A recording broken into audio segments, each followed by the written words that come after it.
Welcome to this, our sixth session. It's absolutely fabulous to be here. I know that we've got on the line at the moment, we've got 18 hospices in all, St Wilfrid, St Luke, St Christopher's, Trinity, Donna Louise Trust, amongst others. So for those of you who I don't mention, sometimes it's just difficult. I'm not a mind reader, but I'm trying very hard. When it says training, I'd love to know who you actually are. Woohoo. So I normally show you a picture at the beginning, and I was riding my scooter around London. It was pouring with rain this, what was it, earlier this week. I've lost my weeks. And there was suddenly this beautiful rainbow over this horrible building site, and I took a photograph of it. And I thought, no, I can't share that with you. And I thought, well, why does it have to be my photos? Let's go find a beautiful rainbow, because I think they're so uplifting. Let's find a beautiful rainbow, and here we go, in a space. I have no clue where it is, but I think it's America. And I love the fact we've got this road wending off and going under that rainbow into the hills and the green. So I thought, let's share this. Not my horrible building site. So there's my photo for today. And just to say that next time, I'm afraid April we are having to defer, so we're just going to take April out of the calendar and move everything on by 1 month. I had a diary clash and something I just couldn't move, so I'm very, very sorry for that. But April, you get a break. So, a break from what? Here we go. I always give you a mini tool at the beginning of my sessions, and here is today's mini tool. So I'm going to give you now 6 minutes. That means get into pairs, and you've got 3 minutes each. And what we're going to do is this. You're going to give someone your best attention. So meaning that you're going to really try and focus all your thought, your energy, your attention, your listening, your mind, not on your to-do list, whatever that might be, and what's coming next, but just give someone your mind, your body, your soul, your spirit, yourself for 3 minutes each. So that's what the listener, the person who's giving the attention is going to do. And the recipient of that attention is just going to talk about something that they've got on their mind. Something they've got on their mind. So let's do that. 3 minutes each. I'm going to time you from now. So by my clock, it's 14:03. So I'm going to stop you at 14:09. So in pairs, have a go. Okay, everybody, I'm going to draw you to a close. So if you could draw your conversations to a close. And what I'd like you to do is, if you can just go to the chat box and say, what is it like both giving and receiving that undivided attention? So let's just have some thoughts. Let's just share some thoughts. What's it like giving and receiving that undivided attention? Pop it in the chat box.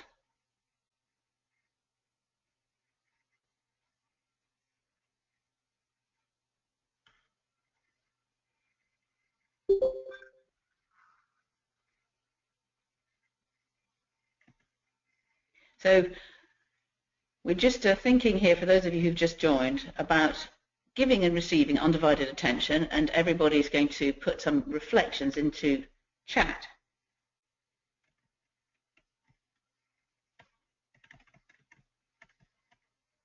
Yeah, it makes you feel important and it makes you feel valued. Thank you. It's tiring. You really have to focus. It's tiring. I like that as a comment. And it's good. It is good. I think it creates a sense of trust and connection with somebody. And some of us will prefer giving it, some will prefer receiving it. And I absolutely resonate with the fact that it's a luxury. It's a luxury being heard. And there was drying up going on. But it is hard. And the reason that we're doing this is because quite often one of the indicators of resilience is a feeling of being overwhelmed. And only the way of dealing with that feeling of being completely overwhelmed is by slowing down and absolutely focusing your attention on what is happening in the present. It brings you down and it creates connection. So that is why it's such an important little tool. It's just, if you're feeling overwhelmed, what we tend to do is focus on hundreds of different things and the 10 different things that are buzzing through our minds that have to be done right now. But to bring ourselves back, to ground ourselves It's like pay attention to what is actually happening in the here and now and give someone 100% of you, because it brings you back and it creates that connection. So that's today's little tool. And I've given you a link there to Nancy Klein, who, if any of you would like to follow up on it, she's written the most amazing stuff. I really, really recommend it. On her book is called Time to Think and Creating a Thinking Environment. So any of you lead teams and want to think more about how to ensure everyone's heard, it's a fabulous technique. So what are we going to do for the rest of our session? Well, I just want to do a very brief 5-minute recap. And remember that we always bring in the casita model. And today what we're doing is on the ground floor, discovering sense, meaning and coherence, and on the first floor, skills and competence. And what we've explored before is your whole self, your wheel of life, a coaching framework. We've done an energy check. We've looked at strengths. We've looked at what you control and influence and you have no control over, and we decided that you have a lot of influence.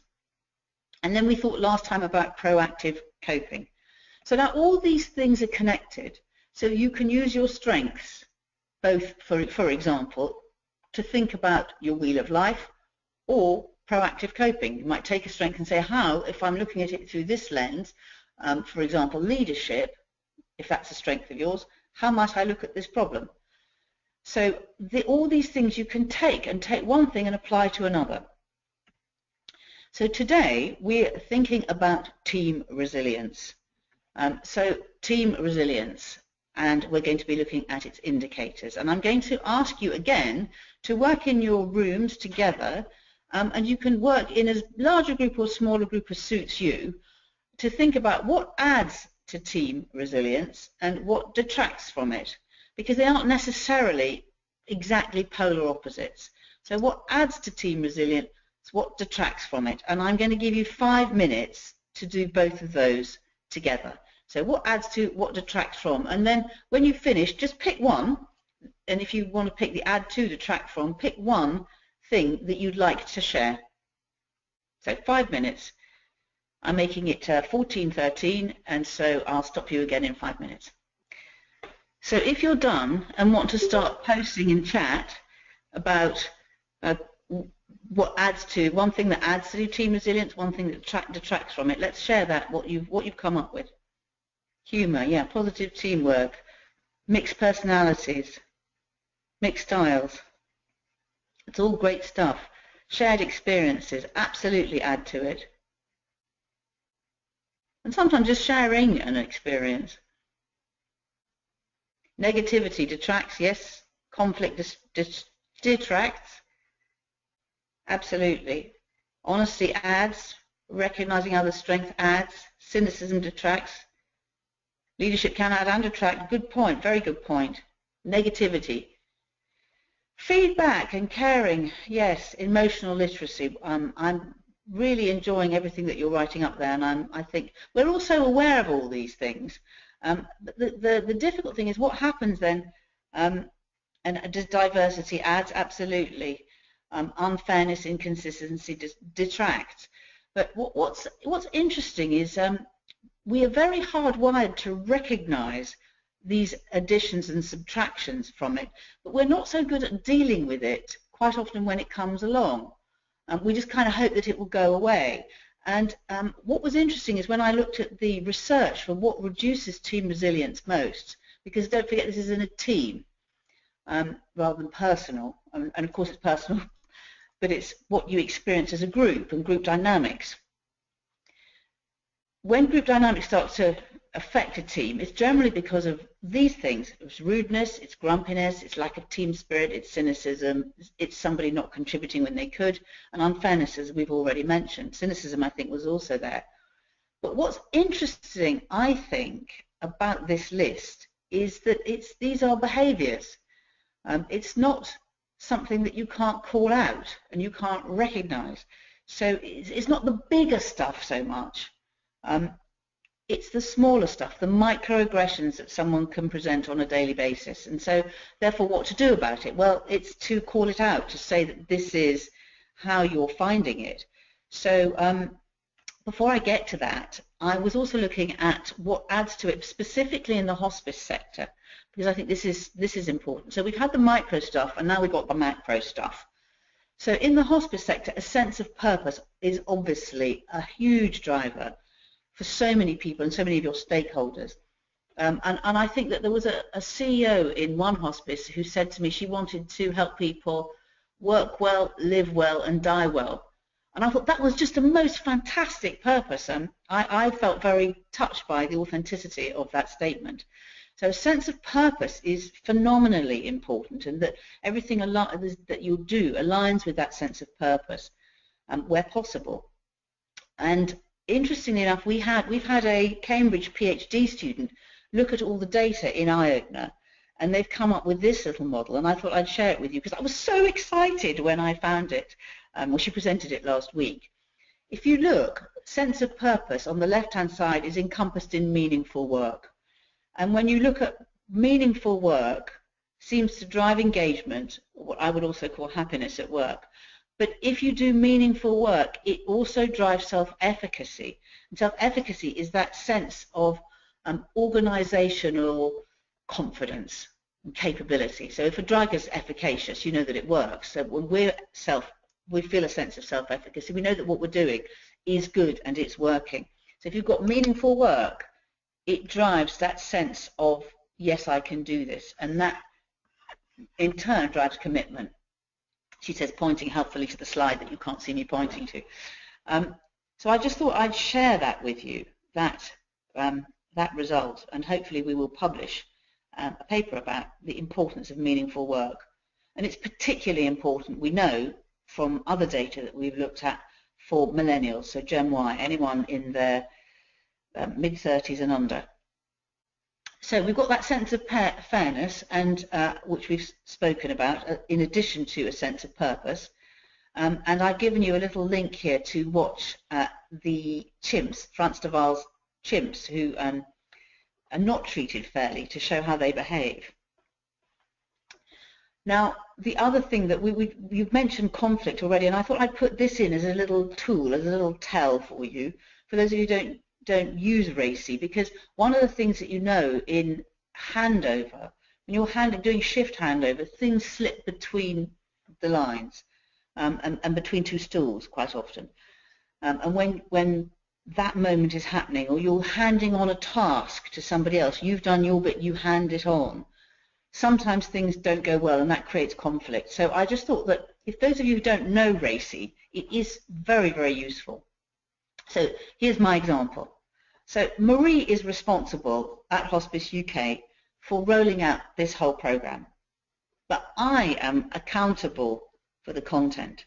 I'm not responsible for the program because I can't be. I don't work in Hospice UK, but I'm accountable for what gets delivered. And you were all consulted at the beginning about the content, and you've been consulted as we've gone along. So those of you who attended the session in Birmingham, for example. But the stakeholders, everybody needs to be informed about changes. So for example, let's take April. I can't do the April session, and it's important that Jordan here supporting me in our office knows that, because otherwise she'll set everything up, send it all out, and she'll do wasted work, which won't make her feel good. So this responsible, accountable, consulted, informed as a process, it really helps, especially when you've got a diverse and divergent team who may not all be in the same place at the same time. It helps us all understand what we should be doing. So purpose, fairness, and fabulous interfaces, which we know matter particularly in the hospice sector. So what else? What else can you do when you see that things aren't going great? Well, I think here's my little tick list. So first of all is to acknowledge what's happening and to say, this is what I think is going on. And where you can, it's to be positive. So instead of framing something that this is a downer and it's having a terrible impact on me, it's I would like to feel great at work and this is how I could feel even better. So it's the way that you frame it has a big impact on how it's received. To think about what you can do, so to control, that control piece again comes in, and to play up on everybody's strengths. So for example, if I was in a team where it wasn't all going very well, I might say, let's do a strength exercise, let's bring that to the table, and let's think about how we can all apply our strengths to the situation we find ourselves in. understanding, with empathy, that some things are just very difficult. And that let's recognise that and listen to each other and air those things, because nobody's going to solve them by themselves. I love to focus on what's working and say we've got these things that are working and these things that could be better. Because when you look at what's working, we go back to that sense of self-efficacy that I was just mentioning, and positive feedback contributes to the same. So if I was to run a team session, this is exactly how I would take it. So for those of you who want to think about how do we boost our teams in a team session, these can be a guideline process for you. So now we're going to turn back to your work again, and so we've got 20 minutes, and what I'd love you to do in either in 2s or 3s, if you prefer to take 10 minutes each, that's great, or 7 minutes each if you want to work in a 3. I'd like you to just go through the following. So think, just for me, as it applies to me personally, on a scale of 1 to 10, how is my overall team resilience? Because you might be in multiple teams. So if you're in a leadership role, you might be in that leadership team, you might be in a functional team as well, and you might be in a multidisciplinary team on top of that. So just have a kind of quick finger in the air, how am I doing here? On a scale of 1 to 10, how is my overall team resilience? And then, in this spirit of positivity, we're going to think about 3 things that work well. And then 1 thing that could be better. And what 1 thing could you do that would positively impact the situation for the better? And I'm relying on all those of you who are in the room together to stop any whinging, because it's quite easy to go off into whinge fest. I hope you don't mind me putting that there, but I'd love you just to think about 1 thing that could be better. And when you've done that, your partner, your listening partner, will be thinking, okay, test here, how much on a scale of 1 to 10 do you have an appetite for this? So, is that clear? Do you need to take yourselves off mute to ask me any questions or to post something in the box? See, I've slumped down, or my laptop's changed. So, is this process clear? Because it's now kind of 14:28. We've got kind of 15 minutes to do this in. So, in 2s or 3s, depending on how much time you would like to have.